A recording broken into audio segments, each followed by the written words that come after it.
Everyone, so I'm back making videos again. I just got done with finals week, and UFC 296 is in 2 days. The press conference just finished, and I thought I'd give my prediction for the fights.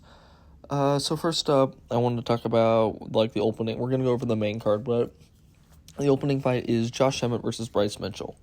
Now, initially, this is supposed to be Josh Emmett versus Giga Chikadze, but obviously Giga had to pull out the fight because, he can't fight often. Of that, and he just beat Alex Caceres, but, long layoff of that, he has to have these giant breaks now. But Josh Emmett versus Bryce Mitchell, I'm just playing. This fight, if this was a full camp Bryce Mitchell, I think he could probably beat Josh Emmett, but the short notice of it, I don't think Bryce Mitchell is going to finish Josh Emmett. I think Josh Emmett hits hard, and Bryce Mitchell's there to be hit. He's not one of these excellent strikers like Ilya Topuria or Yair Rodriguez or Calvin Kattar or any of these really top guys that have elite level defense, striking, all that stuff, and durable chins that can just take that punishment. And yes, I know Josh Emmett only has really that overhand or the just cross, but when he lands it, he will find a home for it on Bryce Mitchell, and I think he will KO him in the third round. That's my prediction for that fight. On to the next one. The fight I'm the least excited for, Tony Ferguson versus Paddy Pimblett. And it's not like I don't like Tony Ferguson or that, but I just can't see him lose again. And I don't really like Paddy Pimblett, and I think Paddy Pimblett's going to win this fight.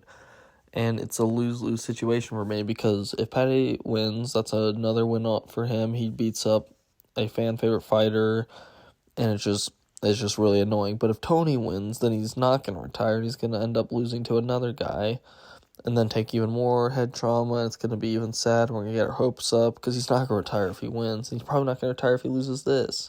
That's a sad point. But I think just Tony Ferguson is gone, and I think David Goggins has also basically butchered him for it because cardio wasn't the issue.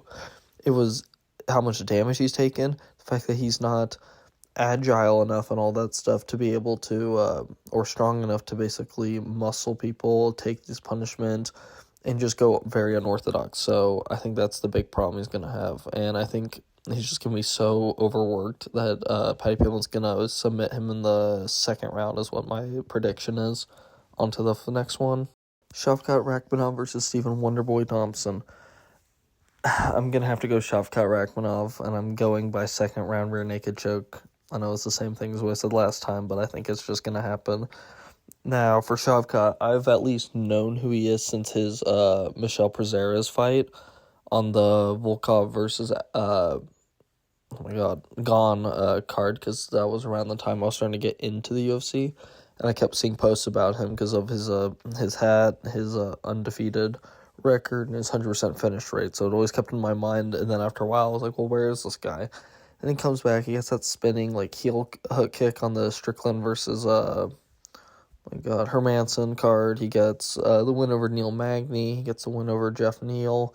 He's supposed to fight Kelvin Gastelum. That didn't happen, and now he's fighting Stephen Thompson, and props to Stephen Thompson for accepting this fight, because I think he knows, and in my opinion, if Stephen Thompson somehow wins this fight, give him the title shot, I think that's kind of where I'm at with this, but I think Shavkat, he's 29 years old, former, I'm pretty sure he was going to join the military at a point, so this dude's, mentally tough, 100% finish rate, really good striking, will be able to mix it up, grapple, great submission game, combat sambo, he's definitely a top guy. He's definitely going to become a champion.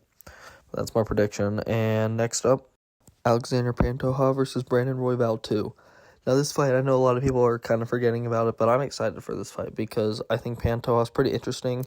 He is definitely the most forgettable out of all of them, which is saying something considering the next champion they'll be talked about. But, he does have an interesting story. When he was talking about his dad in his post-fight interview, I hadn't heard of that before. But this dude is exciting. This dude is so fun to watch. His submission over Alex Perez and his fight of the year in my opinion, against Brandon Moreno. Both great wins, back-to-back even. This guy is in fun fights, and that is something that you cannot take away from him. And then you got Brandon Royval, who is just super exciting. He's definitely the flyweight, kind of look and then fighting style. He always kind of reminds me of, Nate and Nick Diaz. I think personality-wise, I think that goes more towards, like, Manel Kopp, but, you got what I'm going for. Like, you look at him and you're like, I could see him being on the same team. But I do think that in their first fight, because this is their second fight, I believe it was a second-round rear naked choke for Pantoja, and I still think Pantoja is going to win. But in the first fight, Royval was a lot more wild with his explosive kind of wrestling and grappling, which does work for him in fights.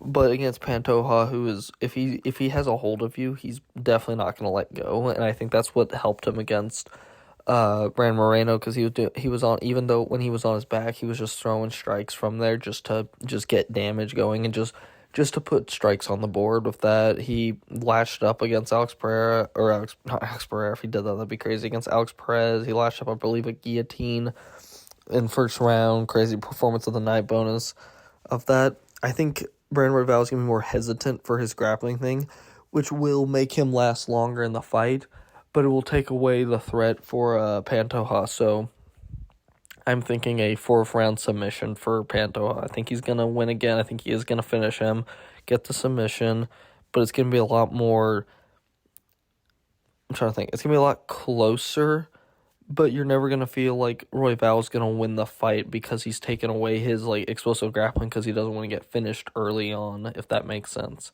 But then on to the final one, the main event. Leon Edwards versus Colby Covington, the main event. Now, this fight got a lot more interesting after that press conference with, I'm not going to try to repeat it, just for respect. And, like, man, it was a lot. I don't know how to feel about it yet. I needed to register, but let's just say Colby Covington definitely got in the head of Leon Edwards. And I did put that into consideration for this fight. I do see it as, like, some mental warfare, and it's definitely going to make Leon Edwards a lot more. He might risk it, and that's my lead to Colby Covington win. But even before this, I did think the fight was going to be very competitive because I saw a bunch of people on both sides of who they thought was going to win saying that they were going to, like, dog walk or dominate or even finish for some of it. And let's start with, like, the first part of it that kind of bothered me is neither of these guys are finishers. Like, let's put it that. People think that Leon Edwards gets, like, no one's ever really thought that Colby Covington is a finisher for that. Like, his last TKO, KO, submission, any of that, like, or just finish in general, was against Tyron Woodley, who basically just kind of gave up. So, like, it's not that impressive. And then Leon Edwards, obviously, has the head kick KO against Kamaru Usman. The most iconic win of 2022 in mine and many others' opinions. But other than that, he has, like, one other TKO or one, like, finish by strikes, which was, like, early on in his career against a guy who is not in the UFC anymore or at all relevant now or even then. I don't even know if he has any submissions of it. And then, so neither of these guys, I think, are going to finish each other. Obviously, there's a chance, but I just don't see it happening. But I was even going to say, like, Leon Edwards, he has improved his ground game tremendously to where even if Colby Covington takes him to the ground, like, okay, good. This guy isn't like Stephen Thompson where he, like, isn't going to go for submissions, isn't going to try to grapple with him, he's going to try to get back up. Like, yeah, Leon Edwards would definitely prefer to be standing, but he's not going to, like, panic on the ground or anything. He's going to be like, oh, shit, okay, let's work here. I might go for a submission. I might throw a couple strikes. Let's try to move out. He's going to do it patiently. He's going to be surgical and technical about this. But I did think Colby Covington, his cardio is out of this world, and I do think it's going to still carry over with that because this guy still does train hard, and he doesn't cut a lot of weight, so he's going to keep that cardio good. Leon Edwards, I don't know how much he cuts, but he's definitely at least a middleweight. That's at least generally what you would say. And Leon Edwards has a pretty good gas tank, but he doesn't have a Colby Covington gas tank. So Colby, and especially with that grappling, Colby Covington, he's going to be going for takedowns, just throwing a volume. He's not trying to KO him. He's just trying to pressure him and basically just neutralize and outdo him. Kind of like how Merab Dvalishvili does it, but except Colby Covington will a lot of times succeed as well in what he's doing. He just won't get finishes. But I do think the fight's been close, but I do think Leon Edwards at least has a way around everything. Like, early on, first 2 rounds, he's going to throw some leg kicks, neutralize the takedowns, and Colby Covington's ability to put emphasis on his shots and make Leon Edwards kind of panic or be fearful of that, because once you take that away, even though Colby Covington does not put a lot of power in his shots, you're making it even less, so that's even less fear, that's even less stress. It lets Leon Edwards just basically start cruising the fight, being even more technical, and allows him to be more powerful with his shots, and it neutralizes the takedowns, just makes him less fearful of them. And if it's someone he tries to attempt one, he knows that he has more power there. And then after the first 2 rounds of doing like leg kicks and like light head work and some body work, he's gonna just start focusing on head and body. Like he's gonna start teeing off there on shots, not making Colby miss, make him like fail his takedowns. He's just gonna do a bunch of that.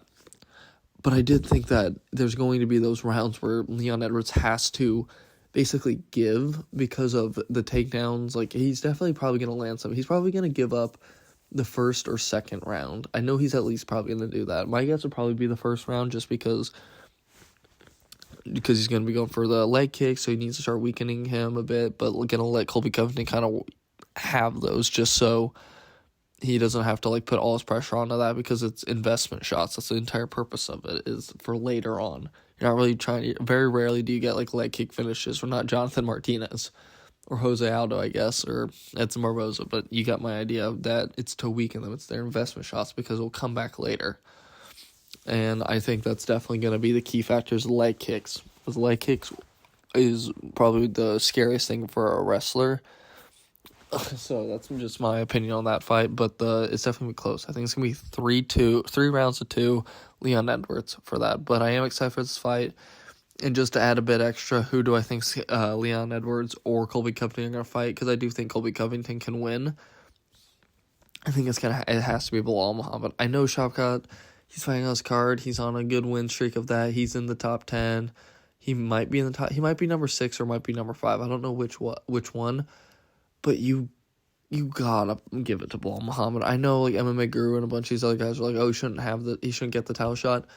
I don't want him to have the title shot because he's not entertaining. His personality is annoying like that when he was talking about that he has a better legacy. If he wins the title, he'll have a better legacy than GSP, which isn't true. People don't like that. His last win is a decision win over a one-armed Gilbert Burns.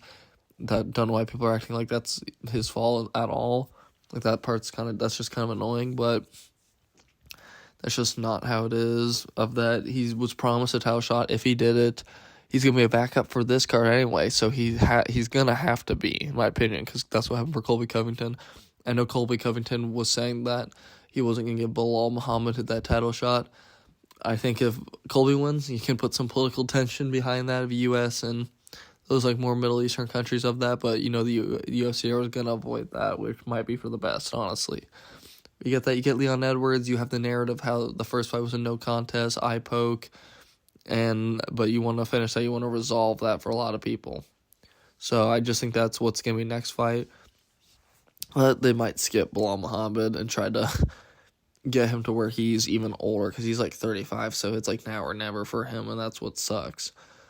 But yeah, no, that's what I think is going to be next, and I am fairly excited for UFC 296, and I don't know, I just haven't seen it whether Vicente, I can't find a confirmation that Kevin Holland is stepping in for Vicente, for Ian Gary, which I might make a video tomorrow about that situation, but I haven't seen anything about it. But I guess I'll just say I think Vicente Luque wins that by a decision, just because I think Kevin Holland, he has like this mental crutch, and I've seen it in the MMA Guru's video where he almost tries to build an excuse for that just so he doesn't have to face the reality that he gave his everything and lost.